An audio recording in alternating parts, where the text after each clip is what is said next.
Hi everyone. This is an introduction to our last unit, our last readings and discussion unit, week 13, Rural and Suburban Schooling. And everything for this unit is due Thursday, April 27th at 11:59 p.m. And here is what is due. Read and post on the discussion forum, and there's one question only. Then there are other things due coming up, and let me tell you about them, remind you. On May 4th, you have to submit via Canvas the historical review essay and the digital research assignment. Doctoral students in this class have an additional extended assignment that we discussed, which is also due on May 4th.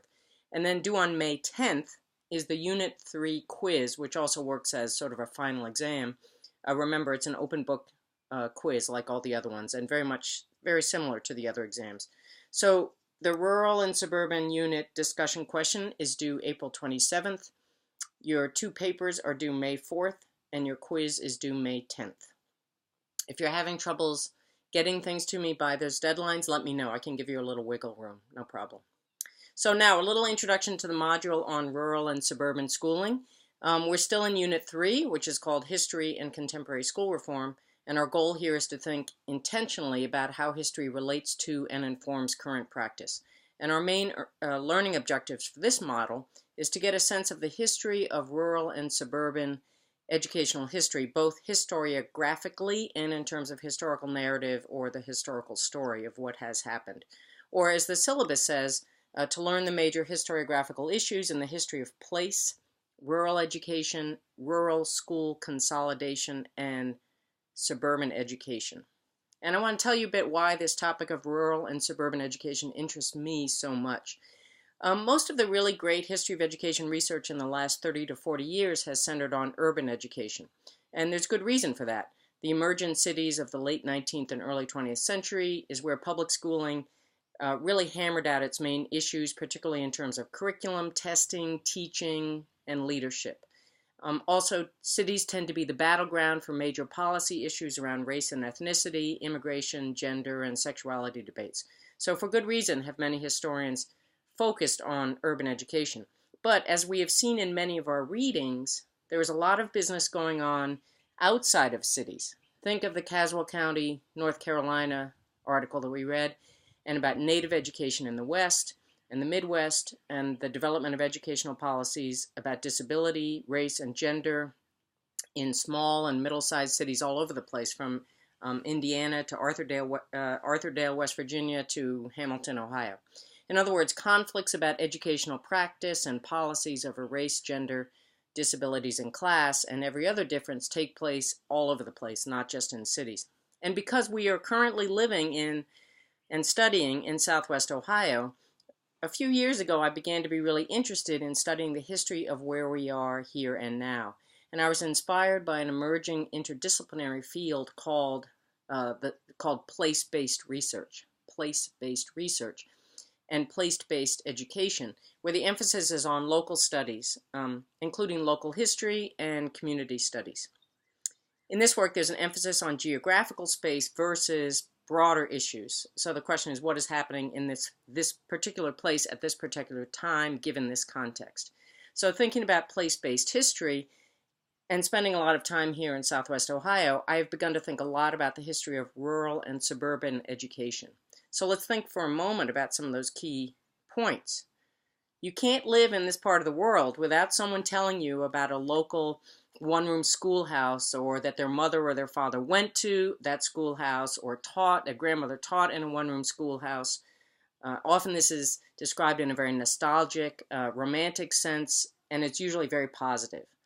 In this narrative, rural one-room schoolhouses are seen as idealistic seats of democracy and purity, lovely little benign and friendly spots of true education and true community and authentic education.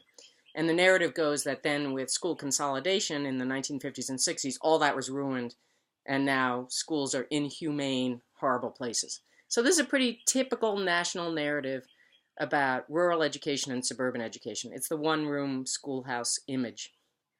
The essay by Paul Theobald that you will read does a really good job at exploding this romantic image in the true spirit of revisionist historiography.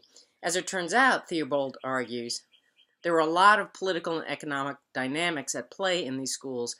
There was a lot of inequality. They were not always friendly or benign places. So then, after rural schools, we have the growth of suburban schools. Those of us who have lived in this region long enough can easily remember a huge cornfield that suddenly, it seems like suddenly became a huge school district. For example, Lakota. Suburban housing and massive school growth. For a few years in the 1990s, the Lakota School District specifically was building one brand new school building a year because of the expanding housing in that region. So this leads us to the essay by Jack Doherty on the development of suburban education. And Doherty's essay kind of goes for the kill in terms of revisionist history. You think rural schools were political rat's nests? Well, let's look at the role of real estate agents in the development of suburban schools and the dynamics of race and class at play in the development of suburban school districts. Wowza. Note also that Doherty's essay relies on a massive research project that he undertook with his undergraduate students in the very region of Connecticut where his university is located. That's place-based research, and it also has implications for those of us who live in other suburban areas farther away. So there's just one discussion question. What surprised you? Go for it. Finally, this may be my last video post to you all, and as I've told many of you in person, when I've had the opportunity to speak to you in person, I've really enjoyed this class. Your discussions are really dynamic. They literally have leapt off the page, and I can really feel the emotion and thinking that's going on in a lot of your posts. And I think many of you share with me the rather bewildering, counterintuitive experience that online learning can seem really powerful and positive, and more engaging sometimes than face-to-face classes. So I think that's in large part due to the organization of this class, and I had a lot of advice on helping me organize the class in this way. But it's mostly thanks to you all and to your commitment to figuring out how to really engage yourself in an online class, and I appreciate that from where I sit. On the other hand, I do share with some of you that sometimes this class can seem kind of repetitive or maybe even mechanical. And over the years of teaching this class online, I do think that online learning can be a bit like that, and I struggle with how to liven up some of the weeks with different types of assignments or exercises that can liven it up a bit. So on that note, you should be getting, or maybe you've already gotten, a request for an online request for a course evaluation of this online class. Please complete it when you can and be as honest as you can. You know, I don't see these things until long after the grades are due. And I think your evaluations are also completely anonymous by the time they get to me. It's really helpful for me to get tips from people who have taken this class to give me an idea of how the class is going. Give me any suggestions, any critiques, favorite readings, least favorite readings, ideas about exercises that you think we could do. Anything would be really, really great. Let me know on that evaluation or in person or by email. So many thanks for being such a great class this semester. It's been really great, and I hope you've all learned a lot. Enjoy this week's readings on suburban education, and then the quiz, and then the final 2 assignments. Stay in touch with me if you have any deadlines that you can't meet or any other issue that you want to talk about. Let me know how it's going, and see you later, I hope.